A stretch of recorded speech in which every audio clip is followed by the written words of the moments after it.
கிறிஸ்துவுக்குள் பிரியமானவர்களே, இந்த நாளுக்கான மாலை நேரம் அப்போஸ்தலனாகிய பவுல் ரோமருக்கு எழுதின நிருபம் 15வது அதிகாரம் 11வது வசனம்.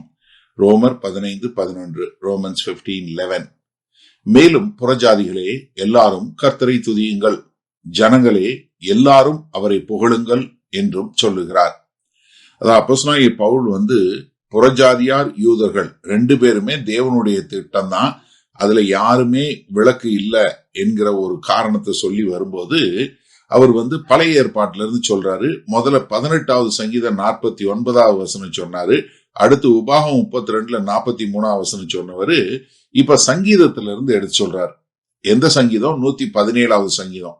நம்ம பழைய ஏற்பாட்டுல நீங்க பார்க்கும்போது சங்கீத பாடல்கள்லே ஒரு சின்ன சங்கீதம்னா அது 117வது சங்கீதம் தான். அதுல இருந்து எடுத்து சொல்றாரு. இது எதுக்காகன்னா, தேவனுடைய நோக்கம் ஆதியிலிருந்தே புறஜாதியாரை ரட்சிப்பது என்பதுங்கிறது தான் தேவனுடைய திட்டம் என்பதை எங்க இருந்து? பழைய ஏற்பாட்டில இருந்து எடுத்து சொல்றாரு. ஏதா ஒரு தேவன் புறஜாதியாரை சேர்த்து கொள்வோன்னு சொல்லி சொன்னது 2வது வந்தது கிடையாது. காரணம் என்னன்னா, சங்கீதத்துல ஏற்கனவே இது சொல்லப்பட்டிருக்கு. அதனால வேத வசனம் ஒன்றோடு ஒன்று என்ன வராது, முரண்படாது அப்படிங்கிற காரியத்துக்காக சொல்றாரு. மேலும் புறஜாதிகளே என்று சொல்லும் போது எல்லாரும், மேலும் புறஜாதிகளே எல்லாரும், இந்த காரியம் சொல்லும் போது எல்லாரும் சொல்லும் போது சிலர் இல்ல. ஏன்னா நீங்க நினைக்கலாம், ஏன்னா ஒரு சிலர் கிரேக்க அந்த காலகட்டங்கள்ல கிரேக்கத்துல இருந்தவர்கள் அதுல கொஞ்சம் நல்லா படித்தவங்க, இல்ல அவங்க ஒரு அரசியல் ரீதியாக நல்ல வல்லமை உள்ளவங்க, இல்ல ரோமர்கள் மாத்திரம்தான். இல்ல, எல்லா தேசங்களும், எல்லா ஜாதிகளும், எல்லா கோத்திரங்களும், எல்லா பாஷைக்காரர்களும் அடக்கம். அப்ப கர்த்தருடைய ரட்சிப்பு என்பது ஒரு குறிப்பிட்ட சமூகத்திற்கு மாத்திரம் அல்ல.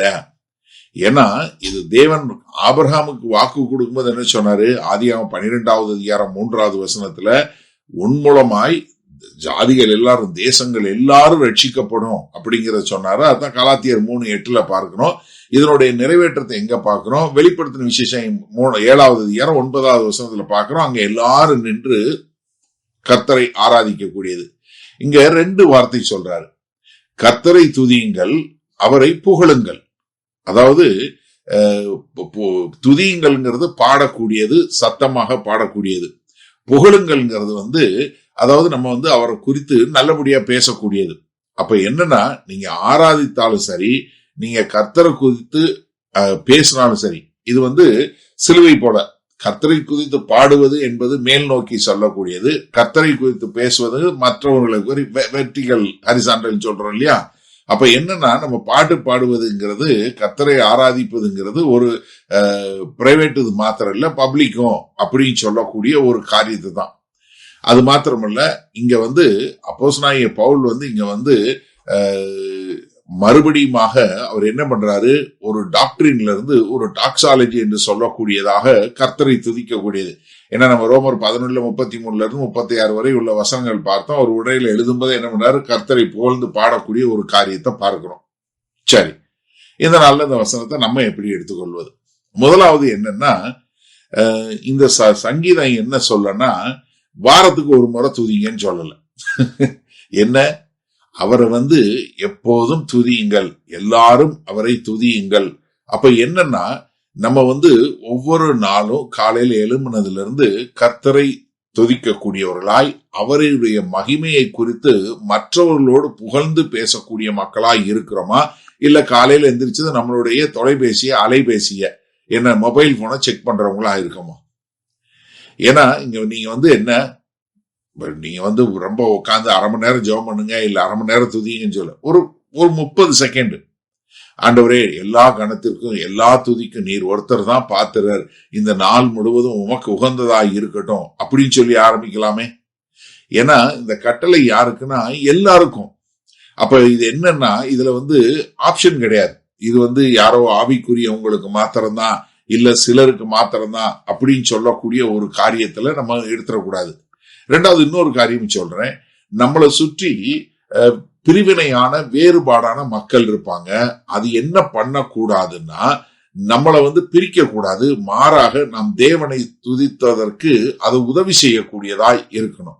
ஏன்னாங்க பவுல் யூதர் புறஜாதியார் என்று பிரிவினை உள்ள சபைக்கு எழுதும்போது என்ன சொல்றாரு, எப்பா நீங்க உங்களுடைய பிரிவினைகளை குறிச்சு நீங்க மேன்மை பாராட்டாதீங்க, மாறாக என்ன பண்ணுங்க, இந்த பிரிவினையோட சேர்ந்து 2 பேரும் நீங்க என்ன பாஷையில இருந்தாலும் சரி, எந்த பிற்புலத்துல இருந்து வந்திருந்தாலும் சரி, எந்த கலாச்சாரத்துல வந்திருந்தாலும் சரி, எந்த லாங்குவேஜ் பேசுறவங்களா இருந்தாலும் சரி, நீங்க எல்லாரும் என்ன பண்ணுங்க, கர்த்தரை துதியுங்கள், கர்த்தரை புகழுங்கள்னு. அப்ப எனக்கு அருமையானவர்களே, நமக்குள்ள இருக்கிற அந்த பாகுபாடுகள், பிரிவினைகளை எல்லாம் கர்த்தரை ஆராதிப்பதற்காக உபயோகப்படுத்துவோம், நம்மை பிரிப்பதற்காக அல்ல.